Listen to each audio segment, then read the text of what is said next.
नमस्कार मंडळी, स्वागत आहे तुम्हा सर्वांचं पुन्हा एकदा आपल्या नवीन ब्लॉग मध्ये। आणि जर कोणी आपला कालचा डेकोरेशनचा ब्लॉग पाहिला नसेल तर पहा, त्यामुळे कळेल की कसं डेकोरेशन झालं आणि आता फायनल आपलं डेकोरेशन कसं दिसतंय नक्की कमेंट करून सांगा। तर चला आपण आता गणपती बाप्पा येण्याची तयारी करूया। मग गणपती बाप्पाच्या स्वागतासाठी मस्तपैकी तयारी केली होती। चला आपले गणपती बाप्पा घरी आलेले आहेत। गणपती बाप्पा मोरया, मंगल मूर्ती मोरया या नामघोषाच्या गजरात फायनली गणपती बाप्पा घरी आलेले आहेत। मग एंट्री झाली सासूबाईंची। त्यांनी काय केलं, मस्तपैकी भाऊजींचे पाय धुवून घेतले, त्यांच्या डोळ्याला थोडंसं पाणी लावलं आणि आपल्या लाडक्या गणपती बाप्पाच्या वरून भाकरीचा तुकडा ओवाळून टाकला।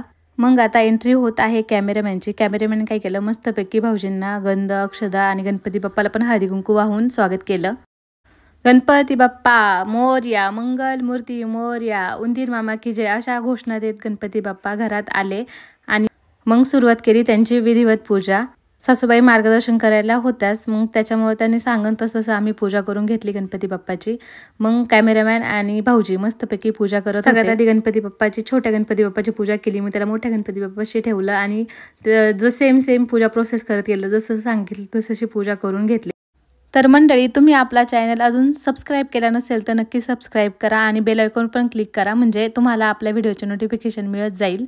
मग आता आरतीची वेळ आली होती। सासूबाईंनी स्वस्तिक काढण्याची जबाबदारी माझ्या खांद्यावर दिली। मग काय केलं, मस्तपैकी तांदळ आणि स्वस्तिक काढलं, त्याच्यावर हळदी कुंकू वाहिलं। मग सुरू केली गणपती बाप्पांची आरती। सगळ्यांनी मिळून गणपती बाप्पाची आणि विठ्ठलाची आरती घेतली। मग सज्ज झाले बाप्पा विराजमान होण्यासाठी। मस्तपैकी नामघोषाच्या गजरात गणपती बाप्पा मोरया, मंगल मूर्ती मोरया, उंदीर मामा की जय असं करत करत आपले गणपती बाप्पा विराजमान झालेले आहेत। तर मंडळी, आपला आजचा हा व्लॉग इथे संपला आहे। परत पुन्हा भेटूयात नवीन व्लॉगमध्ये। तर तुम्हाला आपले व्हिडिओ कसे वाटतात, आवडत असेल तर प्लीज व्हिडिओला लाईक करत जा, शेअर आणि कमेंट